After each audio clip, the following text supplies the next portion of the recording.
அன்பார்ந்த சங்கரா தொலைக்காட்சி நேயர்களே, அடியனுடைய வணக்கங்கள்.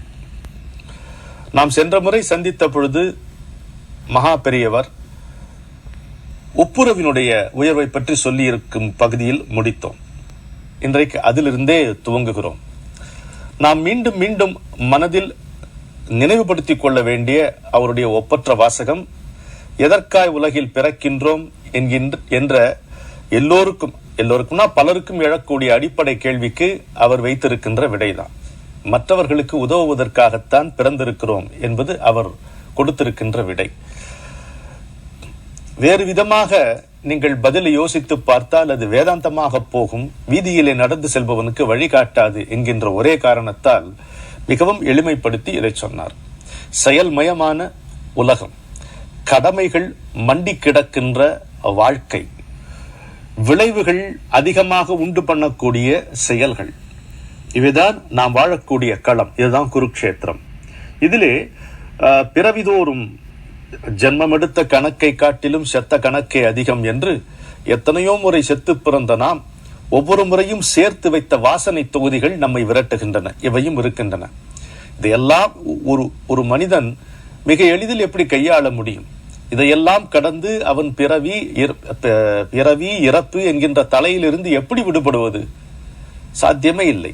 எனவே எதற்காக நாம் பிறக்கிறோம் என்ற கேள்விக்கு வேதாந்தமாக பதில் சொல்வதிலே எந்த விதமான பயனும் இல்லை என்பதை நம்மை விட நன்கு அறிந்த பெரியவர் மற்றவர்களுக்கு உதவுவதற்காகத்தான் மனிதனுக்கு பிறவி கொடுக்கப்பட்டிருக்கிறது என்று சொல்லுகிறார். இதை ஒரு சின்ன கவிதையாக பார்ப்போம். எதற்காய் உலகில் பிறக்கின்றோம்? எவருக்கேனும் தினந்தோறும் உதவுவதற்கே பிறக்கின்றோம். எவருக்கேனும் தினந்தோறும் உதவுவதற்கே பிறக்கின்றோம். ஊரார் நலத்தை கருதாமல் சதையை வளர்த்து சாகின்றோம். சரியாய் பாடம் கற்காமல் அதற்கே மீண்டும் பிறக்கின்றோம். அல்லல் மிகவும் படுகின்றோம். இந்த பாடத்தை மட்டும் நாம் பரமாச்சாரியாருடைய வாசகத்தை அனுசரித்து இன்றைக்கு கற்றுக்கொண்டோமானால் பிழைத்தோம். பாடாய் படமாட்டோம், மற்றவர்களை படுத்தவும் மாட்டோம்.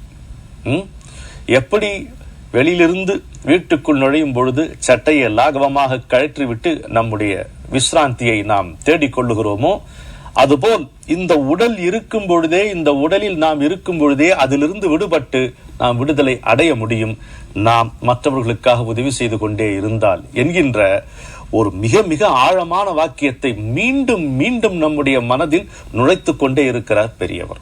அதுதான் நாம் பார்க்கணும். இப்ப அவருடைய வார்த்தையாகவே இதை பார்ப்போம். மற்றவர்களுக்கு உதவுவதே மனிதனாக பிறந்த ஒவ்வொருவரின் தலையாய கடமை. முன்பே நாம ஒரு முறை பார்த்திருக்கிறோம். ரிக்வேத கோட்பாடு, நம்முடைய வேத கோட்பாடு ஒரே வாக்கியத்தின் 2 பகுதிகளில் நம்முடைய பொறுப்பு, நம்முடைய கடமை இரண்டையும் விளக்கி சொல்லுகிறது.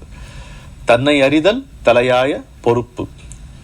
Knowing oneself or rather realizing the self is everyone's primary responsibility. செயல்பூர்வமான அக்கறை கலந்த செயல்பூர்வமான அக்கறை, எல்லோர் உயிரிடத்திலும் எந்த உயிரினம் இருந்தாலும் சரி, எல்லா உயிர்களிடத்தும் செயற்பூர்வமான அக்கறை, active concern for the welfare of all beings, இது ஒவ்வொருவனுடைய கடமை. ஒன்று பொறுப்பு, self realisation is everyone's primary responsibility, active concern for the welfare of all beings is everyone's duty என்று பிரித்திருக்கிறது. அதில் இந்த இரண்டாவது இருக்கின்ற அந்த கடமை இருக்கிறது பாருங்க, மண்ணுயிர்பால் செயல்பூர்வமான அக்கறை காட்டுதல், செயல்பூர்வமான ஆக்டிவ் கன்சர்ன். அது போதுங்கிறார் பெரியவர். அதை வைத்துக் கொண்டே நாம் கடவுளை அடைந்து விடலாம். இந்த கடமையிலேயே அப்படி பூஜையை நுழைக்கிறார், தியானத்தை நுழைக்கிறார். கடமையின் ஒரு பகுதியாக இதை ஆக்கும் பொழுது அது தவிர்க்க முடியாது என்று தெரிகிறது.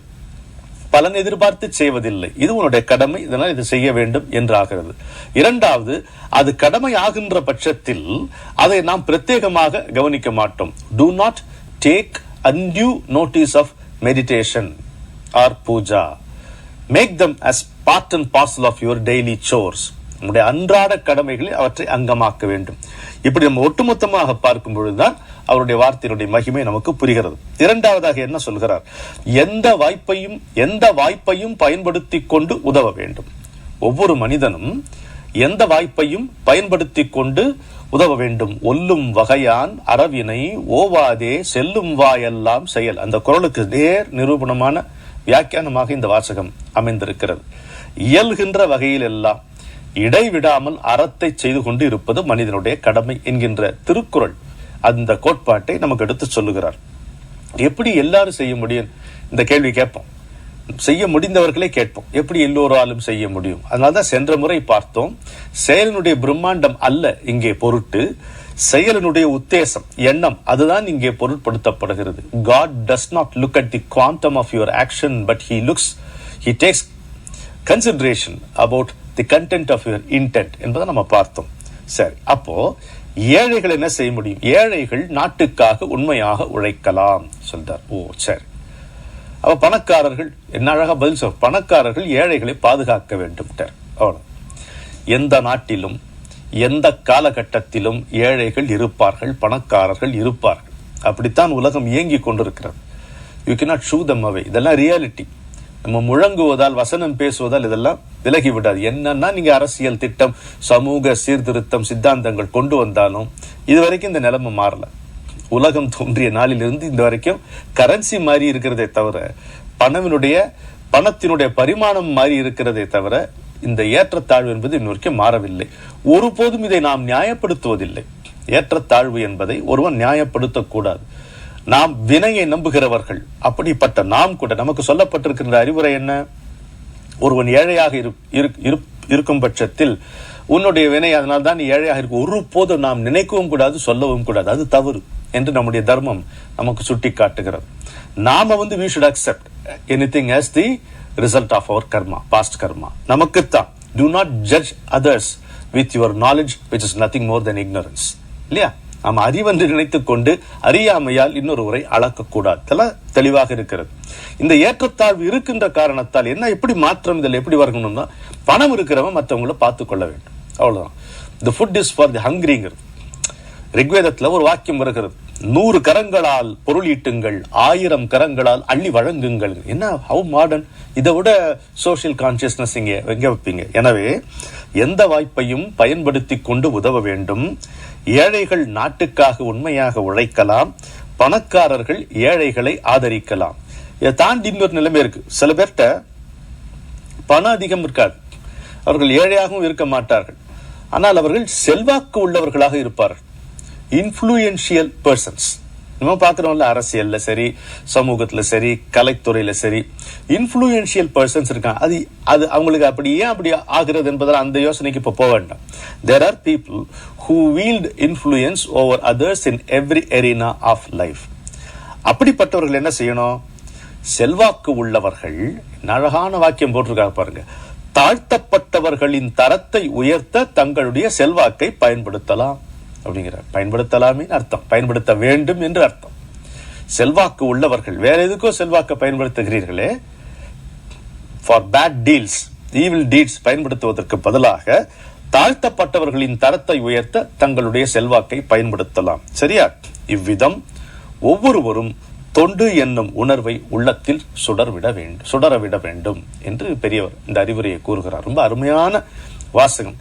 உள்ளாழ்ந்து நாம் பார்க்க வேண்டிய, கற்க வேண்டிய பாடம், ஒப்புரவு பாடம். எப்பொழுதும் ஒப்புரவை அவர் போதித்துக் கொண்டே இருப்பார் என்பதற்கு இன்னொரு சாட்சியாக இது அமைகிறது. இந்த சமூக உணர்வினுடைய மிக முக்கிய அங்கமாக பெரியவர் கருதுவது பெண்கள் விஷயத்தில் பெண்கள் இருக்க வேண்டிய நிலைமை. அவருடைய சில வாசகங்களை படிக்கும் பொழுது, இந்த கல்யாணத்தில் இன்று நடக்கின்ற தடபுடல், இந்த ஆடம்பரம் எந்த எல்லையும் தாண்டி போய்விட்டது இப்பொழுது, இல்லையா?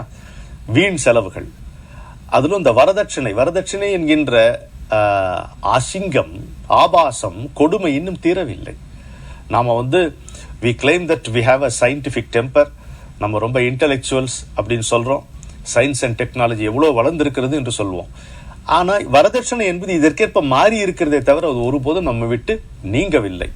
இந்த இரண்டையும், அந்த படாடோபம், இந்த வரதட்சணை என்கின்ற கொடுமை, சோசியல் ஈவில், இரண்டையும் இணைத்து இடைவிடாமல் பிரச்சாரம் செய்திருக்கிறார். இரண்டையும் இணைத்து எதிர்த்து ஒரு நாள் 2 நாள்ல, ஒரு இடம் 2 இடம் இல்ல, இடைவிடாமல் அவர் பிரச்சாரம் செய்த வண்ணம் இருக்கிறார். என்ன சொல்றாரு?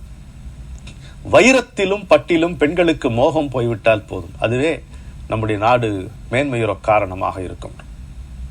அந்த பட்டு நம்முடைய குடும்ப வாழ்க்கையும் சமூக வாழ்க்கையும் மட்டுமில்லாமல் ஸ்திரீ தர்மம் என்று சொல்லப்படுகின்ற பெண் அறம் அதுவும் பிழைக்கும். அதை கொஞ்சம் நீங்க மனசுல ஞாபகம் வச்சுக்கணும். சொல்றாரு, லட்சக்கணக்கான பட்டுப்பூச்சிகளை கொன்று அதிலிருந்து எடுக்கப்பட்ட இழையிலே நமக்கு ஒரு அலங்காரமா அப்படின்னு கேட்கிறார். அதுக்கு ஒரு வாசகம் வைக்கிறார் பாருங்க, அதுதான் அவருடைய உள்ளத்தை காட்டுகிறது. சாப்பாட்டுல நாம சைவம் என்று சொல்லிக் கொண்டால் மட்டும் போதுமா? ஆடையிலும் அது வேண்டாமாங்கிறார். உணவிலே சைவமாக இருந்தால் போதுமா? உடையிலே வேண்டாமா என்று கேட்கிறார். என்ன அருமையான ஒரு கேள்வி பாருங்க. அப்படியே மனசாட்சி குத்தி காட்டுவது போல், ஐயோ இத்தனை பட்டுப்பூச்சிகளை கொன்ற கொலை பாவத்துக்கு ஆளாகிறோமே என்ற உணர்வு பெண்களுக்கு வந்துவிட்டாலே போதும். என்ன சொல்கிறார்? இந்த பட்டிலும் வைரத்திலும் இருக்கின்ற ஆசை வசதி இல்லாதவர்களுக்கும் அவற்றிலே ஆசையை தூண்டி விடுகிறது. அது அனதர் இம்பாக்ட் சொல்றார். நம்முடைய ஆசை நம்மோடு போகாது, அது மற்றவங்களையும் இன்ஃப்ளூயன்ஸ் பண்ணும். Bad influence, evil influence, uncalled for influence, disasters influence. வசதி இல்லாதவர்களுக்கு பட்டிலும் வைரத்திலும் ஆசை வருமானால் அது டிசாஸ்டர்ஸ். அவர்களோடு இருக்கக்கூடிய சந்தோஷத்தையும் அவர்கள் இழந்து விடுவார்கள். எனவே சொல்லுகிறார், இத்தனை பட்டுப்புடவைகள் வாங்க வேண்டும், இவ்வளவு வைரத்தோடு போட வேண்டும் என்றெல்லாம் நிர்பந்தப்படுத்துவது பெண்கள்.